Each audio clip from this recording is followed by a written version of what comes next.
بسم الله الرحمن الرحيم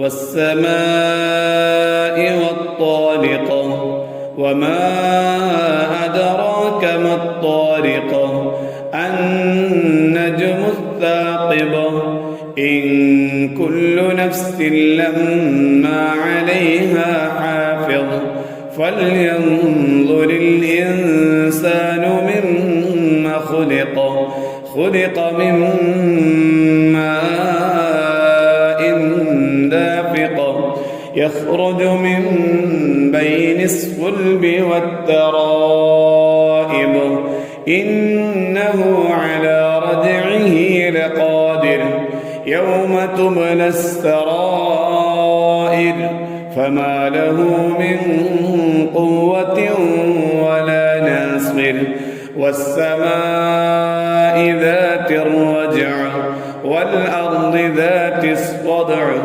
إنه لقول فصل وما هو بالهزل إنهم يكيدون كيدا وأكيد كيدا فمهل الكافرين أمهلهم رويدا صدق الله العلي العظيم.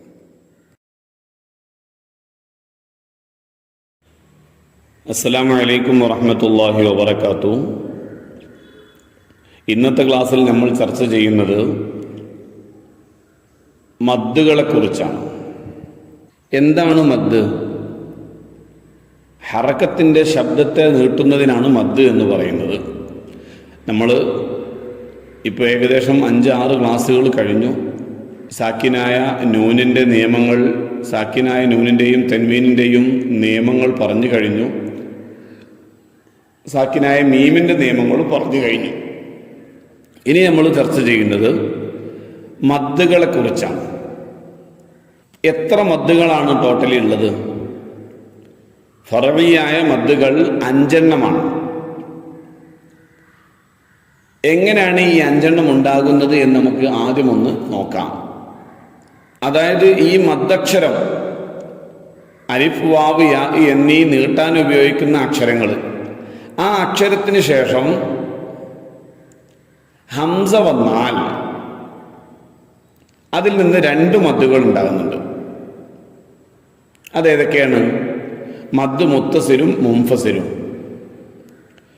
ഇനി ആ മദ്ദക്ഷരങ്ങൾക്ക് ശേഷം അലിഫ് വാവ് യാ എന്നീ മദ്ദക്ഷരങ്ങൾക്ക് ശേഷം സുക്കൂനാണ് വരുന്നതെങ്കിൽ അവിടെ 3 മദ്ദുകൾ ഉണ്ടാകുന്നുണ്ട്. മദ്ദുൽ ലാസിം, മദ്ദുൽ ആരിദ്, മദ്ദുൽ ലീൻ. ഇൻഷാ അല്ലാഹ് തുടർ ക്ലാസ്സുകളിൽ അതിനെക്കുറിച്ച് നമുക്ക് പറയാം. ഇന്ന് നമ്മൾ പറയാൻ പോകുന്നത് മദ് മുത്തസിൽ എന്ന് പറഞ്ഞാൽ എന്താണ്? മദ് മുത്തസിൽ എന്ന് പറഞ്ഞാൽ മദ്ദക്ഷരത്തിന് ശേഷം അതേ കലിമത്തിൽ തന്നെ തൊട്ടടുത്ത് ഹംസ വന്നാൽ ഉണ്ടാകുന്ന മദ്ദിനാണ് മദ് മുത്തസിൽ എന്ന് പറയുന്നത്. ഒന്നുകൂടി പറയാം, ശ്രദ്ധിക്കുക. മദ്ദക്ഷരത്തിന് ശേഷം അതേ കലിമത്തിൽ, അതേ പദത്തിൽ തൊട്ടടുത്ത് ഹംസ വന്നാൽ ഉണ്ടാകുന്ന മദ്ദിനാണ് മദ് മുത്തസിൽ എന്ന് പറയുന്നത്. ഉദാഹരണം നോക്കാം. നമുക്ക് നേരത്തെ തുടക്കത്തിൽ ഓതിയ സൂറത്ത്, ആ സൂറത്തിലെ ഒരു ആയത്ത് നോക്കാം. വസ്സമാഇ വത്താരിഖ വസ്സമാഇ. ആ മാ നീട്ടാനുള്ള അലിഫുണ്ടല്ലോ, ആ അലിഫിന്റെ ശേഷം ഹംസ വന്നു. അത് ഒരൊറ്റ പദത്തിലാണ് വന്നത്. അങ്ങനെ വന്നാൽ അതിന് പറയുന്ന പേരാണ് മദ് മുത്തസിൽ. നീട്ടൽ നിർബന്ധമാണ്. അതായത് സാധാരണ നമ്മൾ ഒരു അലിഫിനെ നീട്ടുന്നതിനേക്കാൾ കൂടുതൽ നീട്ടണം. അത് 7 ഹറക്കത്ത്, അതായത് 3.5 അലിഫ് വരെ നീട്ടാവുന്നതാണ്. 7 ഹറക്കത്ത് വരെ നീട്ടാവുന്നതാണ്. 7 ഹറക്കത്ത് 3.5 അലിഫ് അത്ര വരെ നീട്ടാവുന്നതാണ്.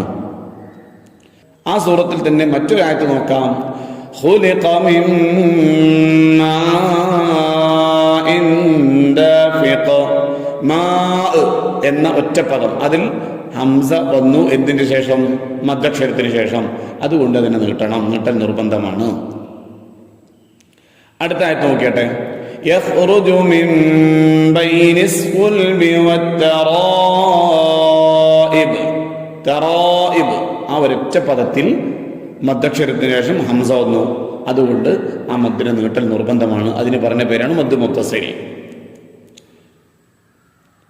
അതിൻ്റെ അടുത്തുള്ള ആയത്ത് നോക്കിയാട്ടെ. യൗമ തുബ്ലസ് സറായിർ, സറായിർ എന്ന ഒറ്റ പദത്തിൽ മദ്ദക്ഷരത്തിന് ശേഷം എന്തു വന്നു? ഹംസ വന്നു. ഇങ്ങനെ മദ്ദക്ഷരത്തിന് ശേഷം അതേ കലിമത്തിൽ തന്നെ അതേ പദത്തിൽ തന്നെ ഹംസ വന്നാൽ ഉണ്ടാകുന്ന മദ്ദിനാണ് മദ് മുത്തസിൽ എന്ന് പറയുന്നത്. അതിനെ നീട്ടൽ നിർബന്ധവുമാണ്. അടുത്ത ക്ലാസ്സുകളിൽ നമുക്ക് ബാക്കിയുള്ള മദ്ദുകളെ കുറിച്ച് ചർച്ച ചെയ്യാം. അസ്സലാമു അലൈക്കും വറഹ്മത്തുള്ളാഹി വബറകാതുഹു.